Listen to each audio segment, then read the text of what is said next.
जय हिंद, वंदे मातरम। आज मैं अपना दूसरा वीडियो डाल रहा हूं और मुझे बड़ा दुख हुआ जब मैंने अपने खेतों में गेहूं बोने की सोची तो मार्केट में डीएपी नहीं मिल रहा है।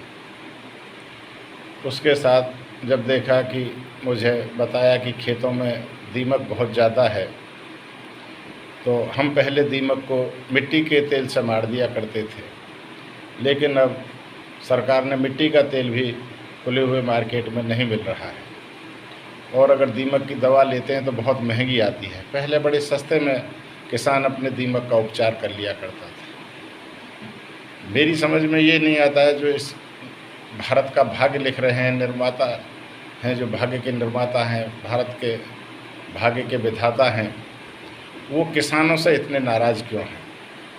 किसानों की फसल को दीमक खा जाती है, डीएपी किसान को नहीं मिल रहा है और मैं ये 100% मानता हूँ कि गौवध नहीं होना चाहिए, गौवध नहीं होना चाहिए, गौवध नहीं होना चाहिए।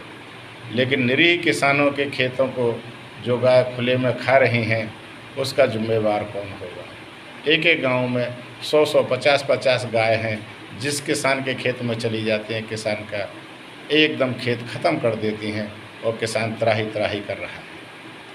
मैंने देखा कोई किसान कोई बलहम से गाय को मार रहा है, कोई तार लगा रहा है, उसकी खाल कट जाती है, कोई कुछ कर रहा है।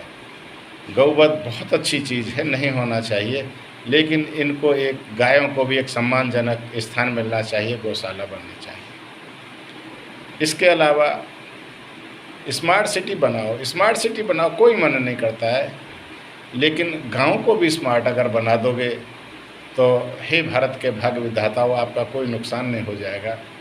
आप किसान के और बुज़ुर्गों के इतने अहती कैसे हो गए, इनके हित में आप नहीं सोचते हो। एक पेंशन का सहारा बुज़ुर्गों को हुआ करता था, लेकिन वो भी ख़त्म कर दिया गया। मैं ये मान करके चलता हूँ कि बुढ़ापे का पेंशन एक बहुत बड़ा सहारा है। जो लोग आज भी सामर्थ्यवान हैं उनको पेंशन मिल रही है, एक एक नहीं कई पेंशन मिल रही हैं। लेकिन अगर कोई बेचारा पुलिस में है या केंद्रीय कर्मचारी है, उसकी पेंशन ख़त्म कर दी। ये बहुत ही निराशाजनक तो है ही है, ये एक बहुत ही आत्मघाती कदम है और सरकार इन बातों पर पुनः विचार करे कि गायों का संरक्षण कैसे किया जा सके, किसानों की फसल कैसे रोकी जा सके, किसानों को दीमक से कैसे बचाया जा सके, किसानों को फसल बोते समय डीएपी कैसे उपलब्ध हो सके। बुज़ुर्गों का सम्मान, जो राष्ट्र निर्माता, जो राष्ट्र को संचालन कर रहे हैं, अगर बुज़ुर्गों का सम्मान नहीं करते हैं तो ये उनके लिए एक आत्मघाती होगा। मेरा सरकार के जो नीति निर्माता हैं उनसे अनुरोध है कि इन बातों पर विचार करें और इन समस्याओं का समाधान करें। आज के लिए बस इतना ही। जय हिंद, वंदे मातरम।